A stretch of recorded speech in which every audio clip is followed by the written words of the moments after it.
heating up the inner wells.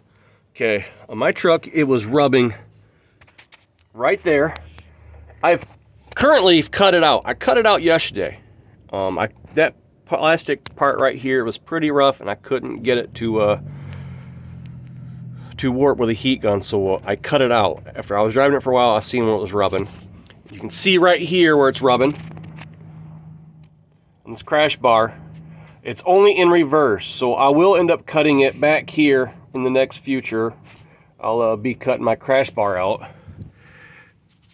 And when it was rubbing back here, and this is where I folded it back out of the way.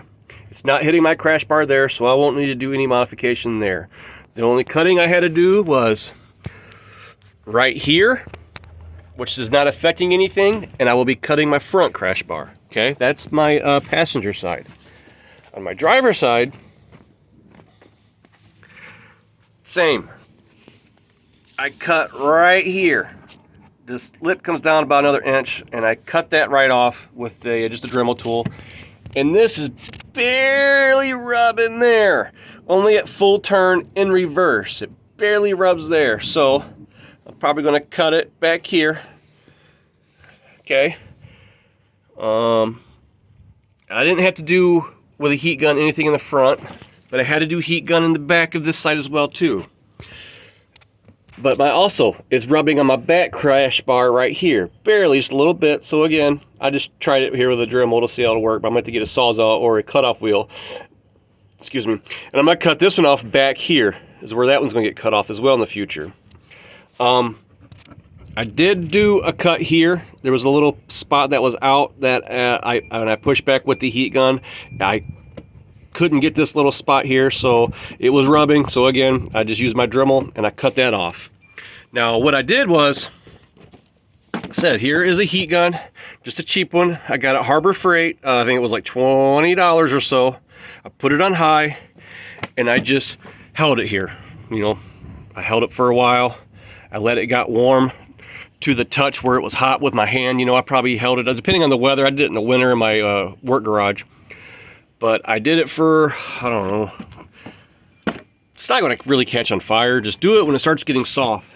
And then I went in with a 2x4 or a piece of wood, and I just pressed on it.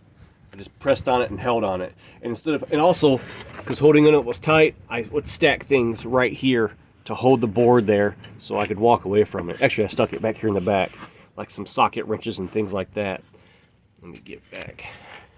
So I got it warm, I pressed a board on it, and then I stuck things in behind it so it would hold the board. I think I had to do both sides, but you can hold it for a while till it cools down. Another thing you can do that I did as well is that when I heated that up, I shoved the board in there, I wedged it, I held it for a while, and then I would, because like I said, I was doing it in the snow, or in my work garage. I got snow and threw snow on it to cool it down faster, and then I let go. It took me a couple times to do it. So that's what I would recommend doing, is get some ice cubes, get this here, you know, at Harbor Freight. It worked perfect. It was cheap. I just held it on there. Or man, I don't know. Just try it out, you know. Just do it for like a couple seconds. I didn't even take my tires off. I didn't have to do any of that. So I just got the heat gun and just, I cranked my wheel all the way to the side. I did do that so I can get in there better. That's what's different between now and then, is I turned the wheel all the way to one side, and I did one side and then I did the other side. So make sure you crank your wheel, blast it with the heat gun, and then quick throw this in here, pray on it. You can see it barely move. Let me show you right here. See, it will flex.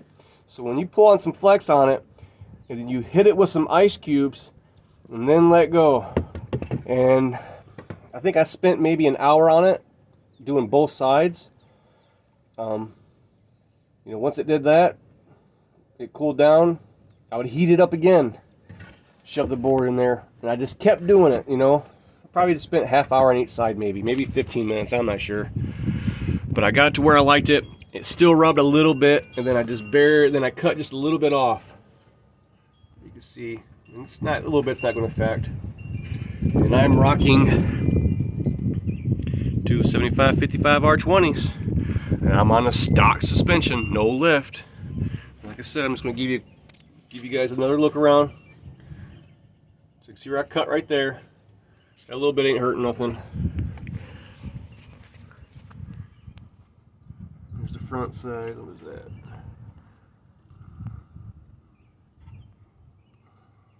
Can't see it.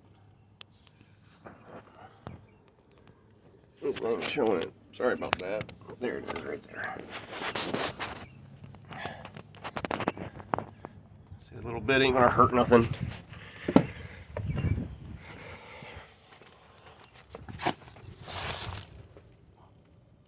So if you put your tires on, you'll see where it's rubbing at and you'll know exactly where to cut. It's like now that that's rubbing right there, I know exactly where to cut my crash bars. So I'm not just hacking them all up. Said back here in the back is not rubbing at all. Let's see if I can show you how it's. Come on, camera, zoom. So right here it bubbles in a little bit, but it does not rub. I don't know, just not much more detail I can tell you. But that's what I did for my setup. Hopefully this video will help you out or help someone else out and how to use the heat gun. So that's all. Really the tools you need is a heat gun and a couple boards and some socket wrenches to pry it up in there, but you can't screw it up. Have a cup of water by in case it catches on fire, but I didn't have that issue. I got it warm and just hit it with some snow, or just get a cup of ice or some cold water and you should be good. Hope this video helps out, bro. Have a great day.